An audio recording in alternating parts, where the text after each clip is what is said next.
میں بچنا چاہتا ہوں ایسے لوگوں کی حمایت سے مسلسل کام کرتے جا رہے ہیں جو کہ شدت سے انہیں چشتی شفا خانے میں ایڈمٹ کر دیا جائے. الرجی جن کو ہوتی ہے سلام اعلیٰ حضرت سے, الرجی جن کو ہوتی ہے سلام اعلیٰ حضرت سے. ماشاءاللہ. چلیے یہ لوگ بڑی مشکل سے ہاتھ اٹھائیں گے, آواز بھی بلند نہیں کر سکیں گے, تو میں بغیر نعرے کے ہی پیش کر دیتا ہوں. کیا خیال ہے آپ حضرات کا؟ آپ کا تعاقب کرنا پڑ رہا ہے اور بڑی محنت کرنی پڑ رہی ہے. حالانکہ یہ علاقہ بڑا حساس ہے, بڑی کئی عظیم شخصیتوں سے تبادلہ خیال ہوا.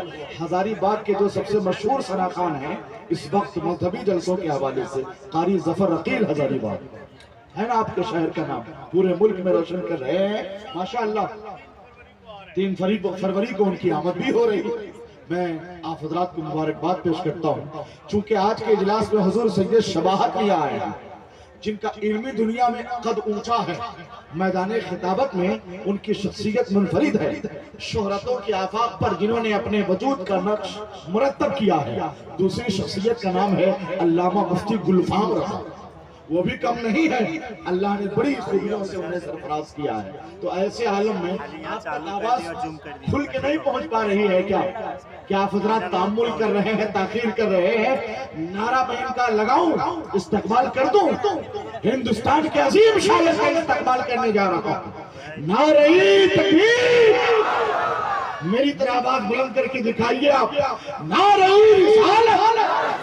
ایک شعر کہا تھا ابھی, کہاں کہا تھا؟ عرس حضور تاج الشریعہ بریلی شریف میں جامعۃ الرضا میں جب مجھے نظامت کا موقع ملا تو میں نے قطع کہا تھا کہ حسد ہے, بغض ہے سینے میں, رنج و غم کیا ہے, سمجھ میں کچھ نہیں آتا کہ یہ ستم کیا ہے. مخالفین بریلی سے پوچھتا ہوں میں, رضا کے نعرے سے تم کو پرابلم کیا ہے؟ ذرا سا ہاتھ اٹھا کے تو نعرہ لگائیے, اٹھائیے بھائی. عظیم سخنور آج کے دور میں جنہیں انٹرنیشنل ثنا خان کہا جا سکتا ہے. ویسے تو 2-4 اضلاع کا جس نے سفر نہیں کیا اسے بھی انٹرنیشنل کہہ دیا جاتا ہے ہمارے جلسوں میں, مگر یہ حقیقی طور پر شہرت یافتہ ثنا خان اور شاعر ہیں حضرت محمد علی فیضی. جانتے ہیں آپ؟ کتنے لوگ جانتے ہیں؟ ذرا ہاتھ اٹھائیے بھائی. اچھا, جو لوگ نہیں جانتے ہیں وہ بھی ہاتھ اٹھائیں. تارک مشترکہ طور پر محمد علی فیضی کی آواز کی بازگشت سنیں اور دل میں محبتوں کا پھول کھل جائے. بھائی جی میرا یہ تقیہ کلام ہے, کون نہیں جانتا محمد علی فیضی؟ وہ کہاں نہیں گئے ہیں؟ آج ان کی محبت کا, ان کی سخن سازی کا جلوہ ہر طرف بکھرا ہوا ہے. اللہ پاک ہمارے اس چمکتے ہیرے کی چمک کو برقرار رکھے. کہہ دیجئے نا آمین. ہاتھ اٹھائیے. نعرہ تکبیر, دونوں ہاتھوں کو. نعرہ رسالت. مسلک اعلیٰ حضرت خواجہ مہاراجہ کون وہ جوگیوں کو بھی کلمہ پڑھا کے بیٹھے ہیں, وہ جوگیوں کو بھی کلمہ پڑھا کے بیٹھے ہیں. حضور سید شباہت میاں صاحب قبلہ مراد آباد, ناشر مسلک امام احمد رضا, ترجمان اہل سنت, خطیب اہل بیت, خطیب مسلک اعلیٰ حضرت حضرت علامہ سید شباہت حسین صاحب قبلہ مراد آبادی, جن کا شمار ہماری جماعت کے عظیم ترین خطبہ میں ہوتا ہے. وہ آگے حضرت کی بھی شرکت ہو جائے. استقبال میں نعرہ تکبیر, نعرہ رسالت, مسلک اعلیٰ حضرت خواجہ مہاراجہ کو میں ان کا استقبال کرنے جا رہا ہوں کہ زمین نعت پڑھے, آسمان نعت پڑھے. پڑھے کہ نہیں؟ زمین نعت پڑھے, آسمان نعت پڑھے. نبی کے عشق میں سارا جہان. زور سے بول کے بتائیے, زور سے بولیے. میں مطلب حضرات کھل کر یہ حضرات بولنے کا موقع نہیں دے رہے ہیں, چونکہ آپ بولیں گے تو میرے جذبات میں ایک نئی کیفیت پیدا ہوگی. نسبت کے چراغوں میں اگر تیل نہیں ہے سمجھو کہ اجالوں سے کوئی میل نہیں. آ جاؤ کبھی اڑ کے مدینے کے کبوتر, عاشق کی حویلی ہے کوئی جیل نہیں. عاشق کی حویلی ہے کوئی جیل نہیں ہے. فاروق کی ایسی ہے عدالت کے جہاں پر توہین کے مجرم کے لیے بیل نہیں.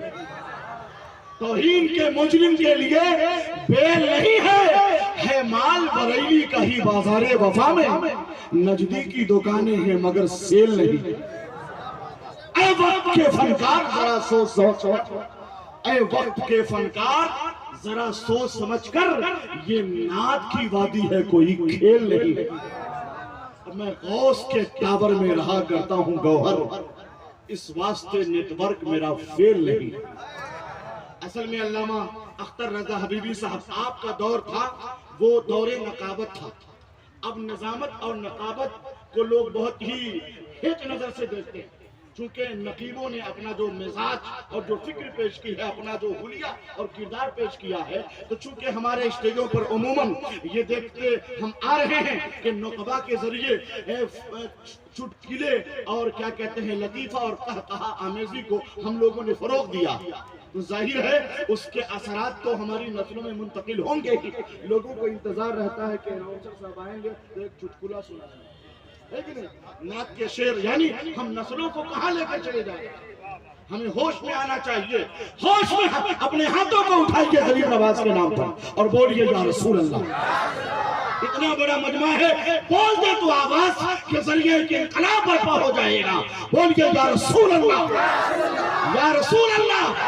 نہ ہمت ہو نہ کوئی جوش ہو ہی نہیں سکتا، پیا ہو جام اور بے ہوش ہو ہی نہیں سکتا، لگے جب محفلوں میں یا رسول اللہ کا نعرہ، کوئی سنی وہاں خاموش ہو ہی نہیں سکتا۔ تو ہاتھ اٹھا کے بولیے یا رسول اللہ، اٹھائیے نا اس طرح اٹھائیے، بیداری کا ثبوت پیش کیجئے، بولیے یا رسول اللہ۔ مجمع کے بیچ سے ایک نعرہ لگ جاتا نا تو مجھے تشفی ہوتی، اس وقت لگے یا نہ لگے؟ شاعر جب آئے، ناطخہ جب آئے تو اس وقت انشاءاللہ تبارک و تعالی بیچ سے نعرہ لگنا چاہیے۔ شعیب رضا وارسی، ایسا لہجہ کہ لگتا ہے مدینہ شریف کے درخت کی ٹہنی پر بیٹھ کر کوئی بلبل پڑھ۔ تیار ہیں آپ؟ مسکرا کے بولیے تیار ہیں، کھل کے بولیے نا بھائی تیار ہیں، ہاتھ اٹھا کے بولیے یا رسول اللہ۔ شعیب رضا وارسی تشریف لائیے آپ، انشاءاللہ تبارک و تعالی تھوڑی دیر میں ہی خطیب الہند شیر رضا اولاد رسول حضور سیدی شباہت میاں صاحب قبلہ مراد آبادی کیا، کہیے انشاءاللہ نگاہوں کو فرشرہ بنائیے۔ وہ خطیب بھی ہے، ادیب بھی ہے، شاعر بھی ہے، سب سے بڑی بات ہے کہ اولاد غوث اعظم۔ تو سنیں گے نا انہیں، پہلے شعیب رضا وارسی کو سماعت کریں۔